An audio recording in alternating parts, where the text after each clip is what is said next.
Hey everyone, I'm Grant and welcome back to the channel. In my last video, I finished delifting my 2005 TJ Wrangler, and after that video, I went and got an alignment done front and rear, and then I got it inspected, and this Wrangler is legally back on the road. However, there are a couple of things that need to be addressed.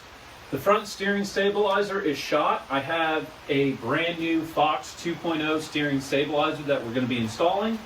I never connected the rear anti-sway bar, but I did pull the sway bar end links off of my right-hand drive TJ Wrangler, so we'll be installing that. And something that's been bothering me for a long time are these side steps, or whatever you want to call them. I don't like them, I've never liked them, and especially since I delifted it, I kind of have to reach over them to get in and out of my TJ. So those are going to be going as well. If I have enough time, I have a couple other things I would like to tackle, specifically replacing the seats with my Apex Edition seats that are in my right-hand drive TJ Wrangler. I like the black, but I've always been a fan of tan interior, and I own them, so might as well go ahead and install them. So with that said, I'm going to move the camera and get to work. Removing the side steps was the lowest item on my list of things I was trying to get fixed on my TJ, but I was so much happier with how the Wrangler looked with these steps removed. I went to install the sway bar end links on the rear anti-sway bar, and I realized I made a mistake when I delifted this TJ Wrangler 2 months ago now. I'm going to flip the camera around to show you what I did. This is the driver's side. Notice how the e-brake cable is going in between the upper and lower control arm? Well, notice how the e-brake cable is going above the upper control arm? It's really not good because it's forcing the e-brake cable very, very close to the exhaust. I am not going to film this, but I'm going to quickly jack up the rear end, disconnect the drive shaft, maybe remove the rear passenger wheel and remove the upper control arm, and hopefully be able to redo everything, getting the e-brake in between the upper and lower control arm and get it all back together relatively quickly. Moving that e-brake cable ended up being really quick. However, I had several phone calls that delayed everything significantly. With that fix, I was finally able to get back to what I was supposed to be doing, installing the end links. Well, it's a little bit of corrosion, if not its own version of Loctite. Man, it is so hot here. This copper anti-seize is just like, it's almost a liquid instead of a paste. But that's how you know it's working.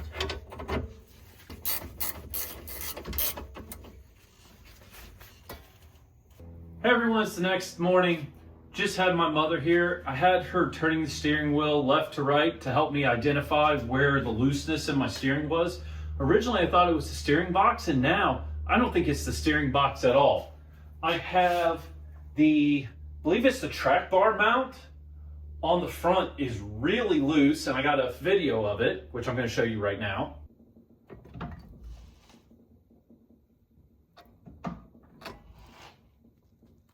And then the other thing I noticed is the steering shaft that goes from the firewall down to the steering box is completely clapped out.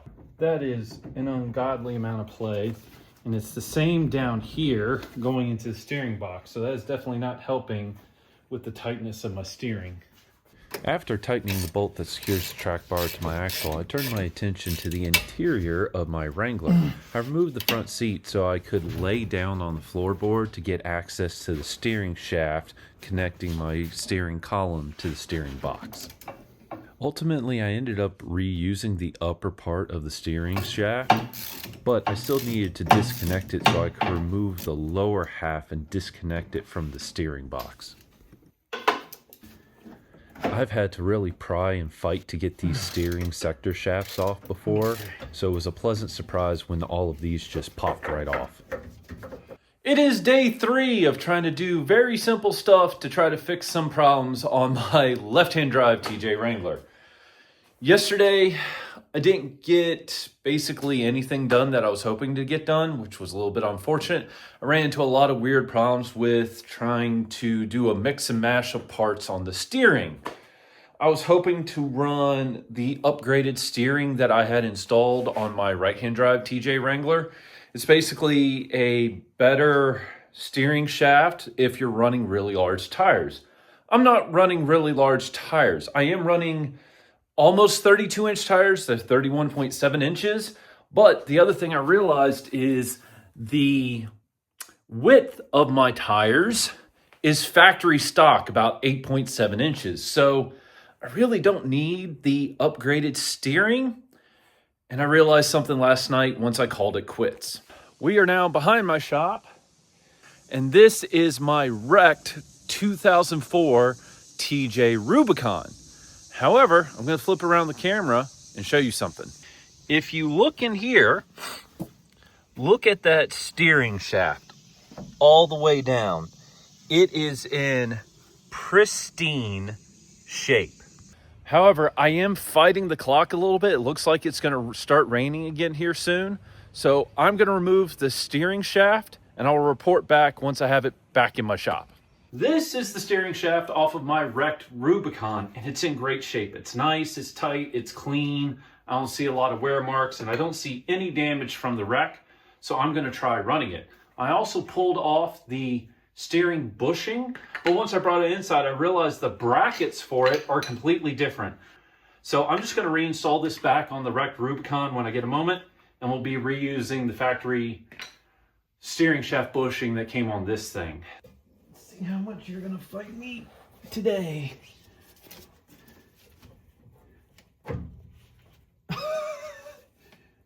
You're joking. There's no way. There's no way. With all the ways I fought this yesterday, did that just do that? Well, let's go put the rest of it back together. Thankfully, the rest of the reinstallation of these steering sector shafts could not have gone smoother. Everything just lined up, everything bolted together, and it was a complete change of pace from everything I was fighting to get the steering reassembled the previous day. With the steering put back together, I then turned my attention to installing my Apex Edition seats out of my right-hand drive TJ Wrangler into my left-hand drive TJ Wrangler. The last thing I'm going to do today so I can get out of this heat is install my new steering stabilizer from Fox Shocks. I'm going to move the camera and try to get this installed really quick. I need to stop saying things like, let me do this really quick on camera, because after I say that, that almost never happens. Now, removing the steering stabilizer that was installed, thankfully wasn't a challenge, though I did run into a slight little hiccup when I had to remove the pin from the tie rod. Alright, I'll admit, I spent the better part of an hour trying to install that steering stabilizer shock onto that pin with it installed on the tie rod, and I could not get it installed. Taking it all out and installing it on the ground made it so much easier to get everything installed. So, if you're doing this, put that together first. Way easier.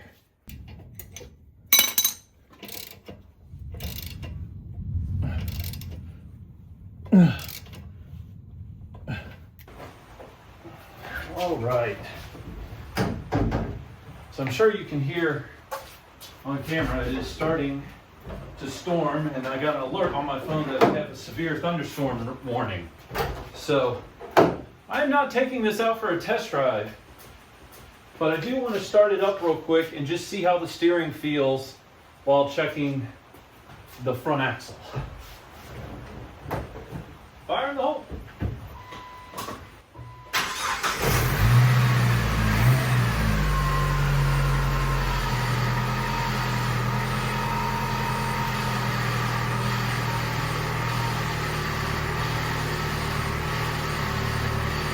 Feels so much better. All right, everyone. It's actually much later the same day. It stopped raining and it's not too terribly hot, and I want to try out this new feature on my camera where I'm recording both me and what's out my windshield at the same time, which is kind of cool. Let's take out the Wrangler and see how all the changes have affected it.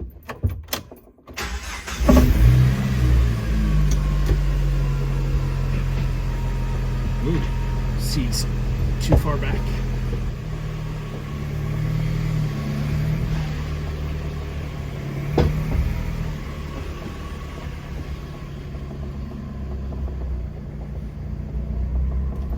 Couple of weird noises.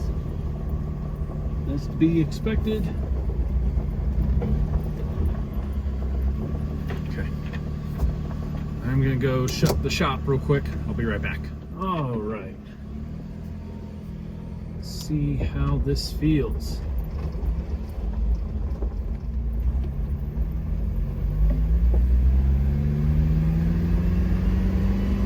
Oh man. All the slop has gone out of my steering.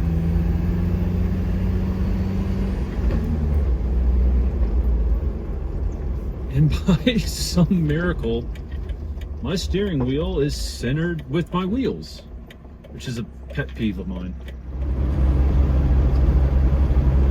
Not 100% certain, but I believe this is the first time on this channel I've driven this Wrangler on the road. So it feels very odd to be sitting on the left side driving in the driver's seat. I'm so used to being on the opposite side when in an impact orange TJ Wrangler. The steering is night and day better.